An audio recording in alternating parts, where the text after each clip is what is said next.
The rain pounded against the window like a furious heartbeat, mirroring the storm inside the small apartment. Sarah stood there, her eyes red and swollen, tears streaming down her face as she faced Mark, the single dad who'd become her everything without even realizing it. "I love you, idiot," she yelled, her voice cracking with years of unspoken pain. The words hung in the air, shocking him into silence. How had he missed it all? But that's where our story ends, or rather, begins anew. Stick around as we dive into the heart-wrenching journey that led to this moment. If this kind of emotional roller coaster tugs at your heartstrings, hit that like button right now and subscribe for more stories that remind us love is worth fighting for. Let's rewind. Mark Thompson was a man built from quiet strength and hidden scars. At 35, he was raising his 6-year-old daughter, Lily, all on his own after losing his wife, Emily, to a sudden car accident 3 years earlier. Emily had been his high school sweetheart, the light in his life, and her death left a void so deep it swallowed his ability to see anyone else. He threw himself into work as a graphic designer and into fatherhood, building a routine that kept the pain at bay. Mornings were rushed breakfasts and school drop-offs, evenings were homework battles and bedtime stories. Love? That was a chapter he'd closed forever, or so he thought. Enter Sarah Jenkins, his neighbor and accidental lifeline. Sarah was 32, a vibrant elementary school teacher with a laugh that could light up the darkest room. She'd moved into the apartment next door shortly after Emily's passing, drawn by the affordable rent and the quiet building. But it was Lily's tiny knocks on her door that pulled her into their world. "Daddy's working late again," the little girl would say, her big brown eyes pleading for company. Sarah couldn't resist. She'd invite Lily in for cookies and crafts, turning those lonely evenings into mini-adventures. At first, Mark was grateful but distant. He'd thank Sarah with a quick nod, his eyes avoiding hers, focused on the endless to-do list in his mind. "You're a lifesaver," he'd mutter, scooping Lily up and disappearing back into his apartment. But Sarah saw more, the way his shoulders slumped under the weight of grief, the forced smiles he gave his daughter. She started leaving small gestures, a homemade lasagna on his doorstep after a long day, or offering to pick Lily up from school when his deadlines loomed. "It's no big deal," she'd say with a shrug, but her heart fluttered every time he flashed that rare, genuine grin.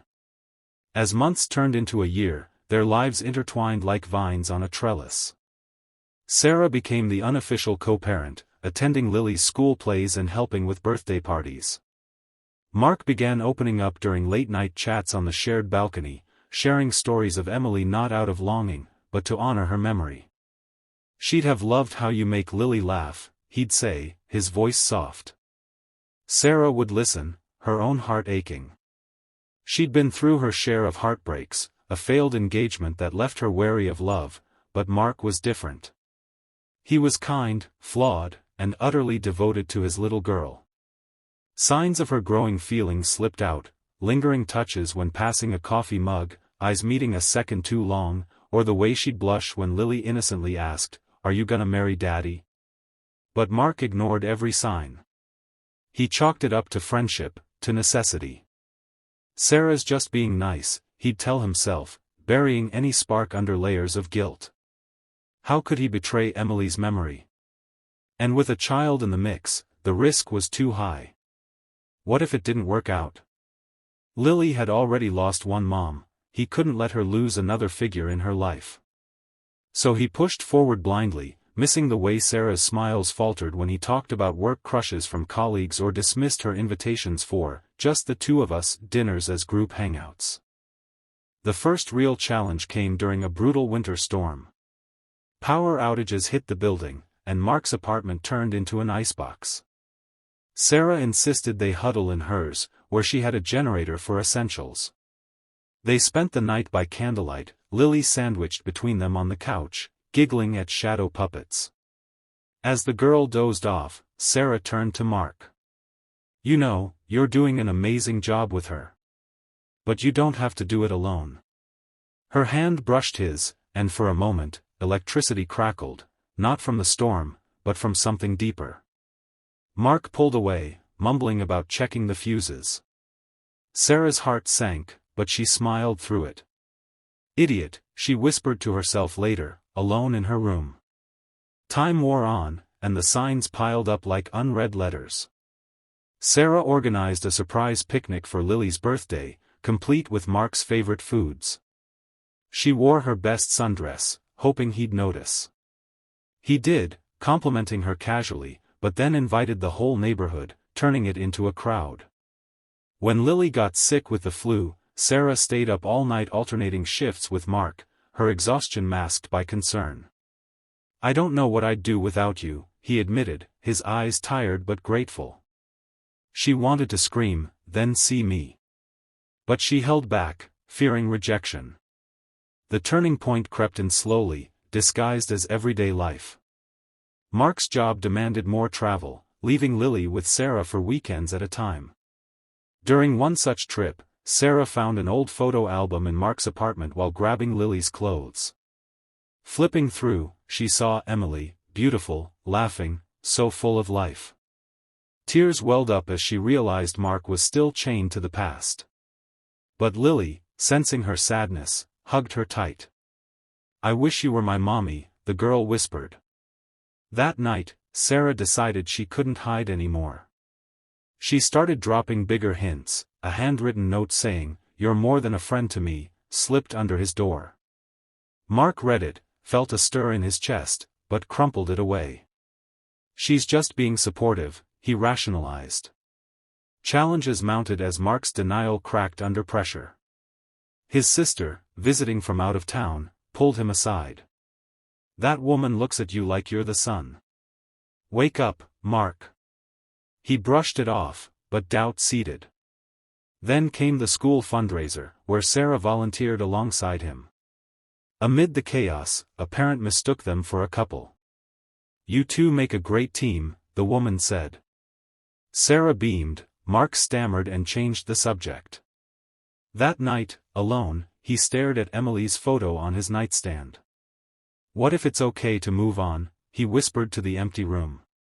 The climax built during a family outing Sarah suggested, a trip to the zoo, just the three of them. Lily ran ahead, excited about the animals, leaving Mark and Sarah strolling behind. The air was thick with unspoken words. Sarah stopped by the penguin exhibit, watching the birds waddle in pairs. "They mate for life, you know," she said softly. Mark nodded, his throat tight. "Yeah, like Emily and me." Sarah's face fell, and she turned away, but not before he saw the hurt. That evening, back home, the storm hit, literally and figuratively. As rain lashed the windows, Lily begged for a movie night. They cozied up, but tension simmered. Finally, it boiled over. Lily fell asleep midway, and Sarah stood to leave. "I can't keep doing this, Mark." "Pretending." Her voice trembled. He looked up, confused. "What do you mean?" She paced, tears flowing. "The notes, the looks, the way I light up when you're around. I've been screaming it without words, but you ignore every sign." Mark's world tilted. Flashes hit him, the meals, the touches, the unwavering support. "Sarah, I thought you were just being kind. After Emily." She cut him off, yelling through sobs, "I love you, idiot. I've loved you for so long, and it hurts watching you push me away." The room fell silent, save for the rain. Mark stood, pulling her into his arms. "I'm the idiot," he whispered, tears mixing with hers. "I was scared. But I see it now, I love you too." They held each other as the storm raged outside, but inside, peace settled. Lily stirred, smiling sleepily at the sight. In the weeks that followed, they navigated the new reality with care. Mark sought therapy to process his grief fully, learning that loving Sarah didn't erase Emily, it honored the capacity for love she'd given him. Challenges arose, blending their lives meant honest talks about boundaries and fears. Lily thrived, her family expanding in the best way. Sarah's patience paid off, teaching Mark to read the signs of joy in everyday moments. Their story became one of second chances, proving that love doesn't always arrive with fanfare, it whispers until you're ready to listen. And when you finally do, it yells back with all its might. The rain didn't just fall that night, it attacked. Thick, angry sheets slammed against the fourth-floor windows of the old brick apartment building on Maple Street, rattling the glass like it wanted inside. Inside apartment 4B, Sarah Miller stood barefoot in the middle of the living room, soaked from the 10-second dash between their doors, chest heaving, eyes blazing with a mixture of fury and heartbreak that had been simmering for 3 long years. Mark Thompson, still wearing the same gray hoodie he'd worn yesterday, still smelling faintly of coffee and children's hospital antiseptic, froze with a mug halfway to his lips. Sarah's voice cracked like lightning. "I love you, idiot." The words exploded into the quiet room louder than the thunder outside. Mark's mug slipped. Hot coffee splashed across the hardwood, pooling around his socks. He didn't even flinch. Sarah's hands shook at her sides. Tears streamed so fast they looked like they were racing each other down her cheeks. "I have loved you," she said, voice splintering, "every stupid, beautiful, exhausting day for the last 1,000 days. And you absolute moron, you never once looked at me like I was anything more than the nice lady next door who babysits when you're drowning." Silence. Only rain. And the soft, uneven breathing of the man who had spent 3 years pretending his heart had died with his wife. If this kind of raw, messy, beautiful love story makes your chest ache in the best way, hit that like button right now. And if you want more stories that remind us healing and second chances are still possible, subscribe and turn on notifications. Because this one hurts so good. Now let's go back to the beginning. Mark Thompson was 35 and already felt like he'd lived 3 lifetimes. The first lifetime ended on a Tuesday in October when a drunk driver crossed the center line and stole Emily, his wife, Lily's mother, the woman who used to sing off-key while folding laundry and kiss his temple every night before sleep. The second lifetime was the one that followed, survival mode. Diapers at midnight. Fever checks at 3 a.m. preschool applications. Funeral thank you cards he never finished writing. He cut his hours at the design firm, moved them into the smaller 2-bedroom apartment, sold Emily's car, kept her wedding ring on a chain under his shirt like a secret heartbeat. The third lifetime, the one he was living now, was quieter, lonelier, and dangerously comfortable. Until Sarah moved in next door. Sarah was 31, taught 2nd grade at Willow Creek Elementary, smelled like vanilla and fresh crayons, and had the kind of laugh that made strangers smile on the street without knowing why. She didn't mean to fall in love with the broken man next door. It started small. Lily, 6 years old, missing 2 front teeth, brave in the way only children who've lost too much can be, knocked on Sarah's door one rainy Thursday after school. "Daddy's still at work," she whispered, clutching her soggy backpack. "He said he'd be home by 5, but the clock says 6:15. Sarah opened the door wider. "Come in, sweetheart. Want to help me decorate gingerbread cookies? They're ugly, but they taste amazing." That was the first crack in the wall. Over the next 18 months, the cracks multiplied. Sarah started keeping a spare key for emergencies. Mark started texting her when he'd be late. Lily started calling her Miss Sarah, the way she called her teachers, then just Sarah, then, once, accidentally, Mommy Sarah, before clapping both hands over her mouth in horror. Mark pretended he didn't hear it. Sarah pretended it didn't shatter her. He thanked her constantly, quiet, sincere thank yous that never quite reached his eyes. She smiled through every one, collecting them like pressed flowers she'd never show anyone. The signs were everywhere.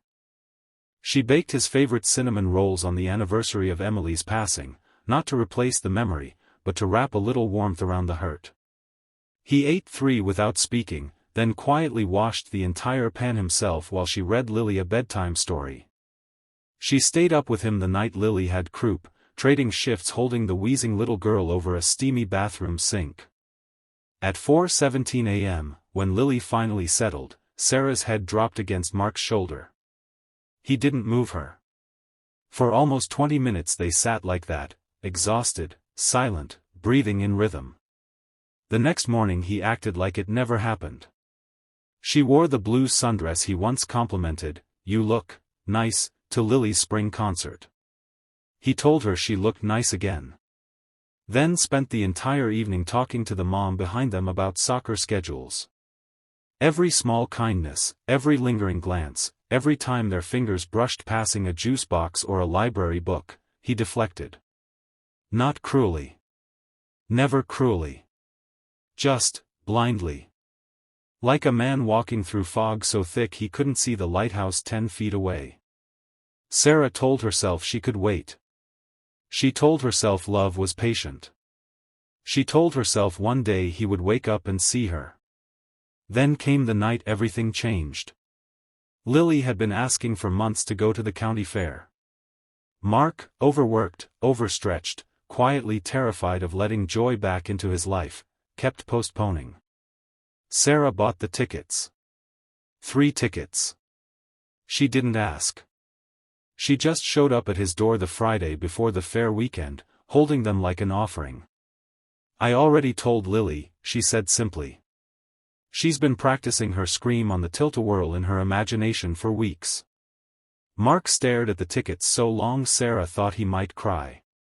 He didn't say no. The fair was magic. Cotton candy stuck to Lily's nose. Mark won her a ridiculous neon green stuffed alligator at the ring toss. Sarah rode the Ferris wheel with both of them, Lily sandwiched safely between, shrieking every time they reached the top. At the very peak, when the world below looked soft and small and safe, Sarah looked over Lily's head at Mark. He was already looking at her. Not politely. Not gratefully.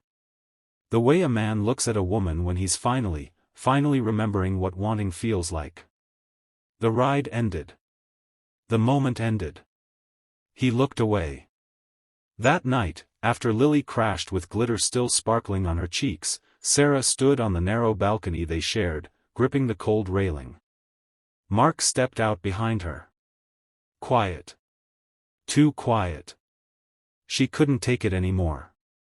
"I'm leaving," she said without turning around. He sucked in a breath. "What?" "I put in for a transfer. New school. New city. 2 hours away. They need a second-grade teacher. I start in August." The silence stretched so thin it hurt. "Why?" he finally whispered. Sarah laughed, a broken, watery sound. "Because I'm tired, Mark. I'm tired of being your safety net and your friend and your co-parent and the woman who loves you so much it feels like breathing glass. I'm tired of pretending I don't want more. I'm tired of watching you choose grief over possibility every single day." She turned. Tears were already falling. "I'm not asking you to forget Emily. I would never ask that. But I'm begging you to stop punishing yourself for still being alive. Because if you keep living like this, you're going to lose me. And worse, you're going to teach Lily that love ends when someone dies." Mark's face crumpled. He took one step. Then another. Then he was right in front of her, close enough that she could see the silver starting at his temples, the faint scar above his left eyebrow from the night he tried to fix the sink and nearly gave himself a concussion. "I didn't know," he said hoarsely. "I swear I didn't know." "You did," she answered softly. "You just didn't want to." He closed his eyes. "I was scared," he admitted. "Scared that if I let myself feel anything again, it would mean Emily was really gone. That I was choosing to leave her behind." Sarah reached up, trembling, and touched his cheek. "You're not leaving her behind. You're carrying her forward. In Lily. In the way you love so fiercely even when you're terrified." A sob escaped him, quiet, ragged. Sarah's own tears fell faster. "I love you," she said again, voice splintering. "I love the way you read Lily the same book 17 times without complaining. I love the way you still set 2 coffee mugs out every morning even though one stays empty. I love that you kept Emily's scarf in the hall closet because Lily likes to wrap it around her shoulders when she misses her. I love all of it. All of you. Even the broken parts." Mark opened his eyes. They were wet. Red. Terrified. Hopeful. "I love you too," he whispered. "God help me, I've loved you for so long I forgot what it felt like to not love you." He pulled her in then, slow, careful, like he was afraid she might vanish. She didn't. She wrapped her arms around him so tightly it hurt, and they stood like that while the rain kept falling, washing the city clean. Inside, Lily slept on. Outside, the storm slowly softened. And somewhere between grief and hope, 2 people finally found each other. Months later, on a quiet Sunday morning in late summer, Lily ran into the kitchen holding a piece of paper she'd colored with every crayon in the box. It was 3 stick figures. One tall with brown hair. One smaller with pigtails. One with yellow hair and a big smile. Above them, in wobbly purple letters. Family. Mark lifted Lily onto his hip. Sarah leaned against the counter, coffee in hand, watching them. Mark looked at Sarah over Lily's head. He didn't say anything. He didn't have to. The smile he gave her said everything. And this time, he meant every word of it. If this story wrapped itself around your heart. If it reminded you that sometimes the bravest thing we can do is let love find us again. Please give it a like. Subscribe if you want more stories about second chances, messy healing, and the kind of love that fights to be seen. Because sometimes, even the biggest idiots eventually learn how to look. And when they do, it's worth every tear. See you in the next one. Red Heart.